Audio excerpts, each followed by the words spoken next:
Welcome to episode 17 of the Animorphs read-along broadcast. Today we are talking about book 15, The Escape. This is one of my favorite Animorph books. It is so good. This book is just kind of like a kick in the feels from start to finish. Marco, our sarcastic, cynical, wisecracking Marco, is starting to sort of break under the pressure, and we get some fantastic character development for him. It's an exciting story. We get new aliens and an awesome morph as a hammerhead shark. When I read this book in college, it led to this whole big hammerhead shark obsession, and I actually became an environmental science major for a hot minute because of this book.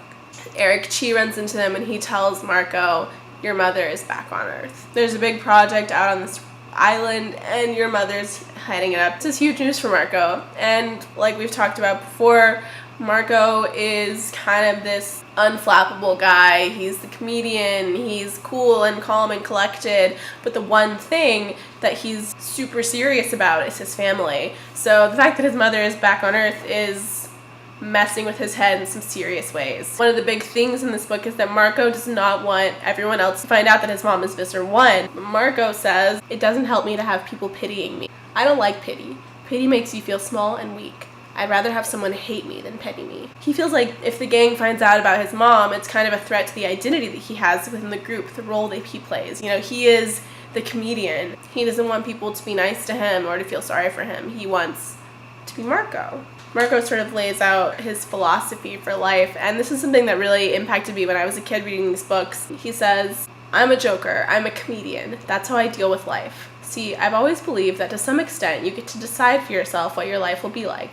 You can either look at the world and say, oh, isn't it all so tragic, so grim, so awful? Or you can look at the world and decide that it's mostly funny." It's a very powerful idea, and it's one that we really see Marco living by to the best of his ability. So there's these aliens called the Lyrians. They're these big frog-like psychic creatures that live in the water. So the Yeerks need a more powerful host to take on the Lyran world, so they're using sharks. But sharks have to be genetically modified in order for Yeerks to fit in the brain. The whole thing is them genetically engineering sharks so that they can use them on the Lyran homeworld to take over the Lyran race. Because I guess the Lyran homeworld has like saltwater oceans that sharks can live in.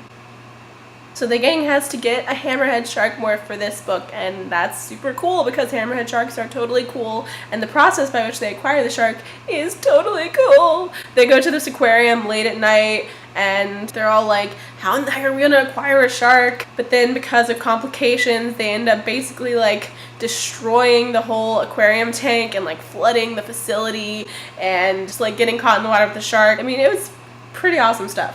But so obviously sort of the climax of the story happens when Marco sees his mom face to face. She just thinks he's been infested by a Yeerk. And so that's kind of sad because she's wrong. And so now his mom, like inside, thinks that her son has been infested, and like she's gonna be so sad about that now. When they're inside the facility, everything's going nuts. They're trying to sort of bring it down because they have those chips in their brains now that they need out of their brains, so they need to just destroy the whole project. Rachel and Ack run off to kill Visser 1, and Marco finally tells them that that's his mom and please don't kill her. So it's a big moment for Marco, and you can see that he's just really worried that suddenly everything's going to change. We can sort of see some of the stuff that's going on inside Marco's head early on in the book. Marco and Jake are at the gardens in Seagull Morph, and all of a sudden Marco hops on the front of a roller coaster and they ride down it in Bird Morph. And he comments that he sees these two kids sitting in the front row, and he's like, they could have been me and Jake. Like, they just look like two, you know, normal boys having fun on an afternoon. And then Marco says, we're still our old selves, aren't we? I mean, we haven't changed. Not really. No matter what, right? Look, Marco, Jake said wearily. I'm not exactly a philosopher, okay? Yeah, well, I'm me, no matter what, I said defiantly. No matter how many morphs, no matter how many battles, no matter what, I'll still be me. Everyone better accept that.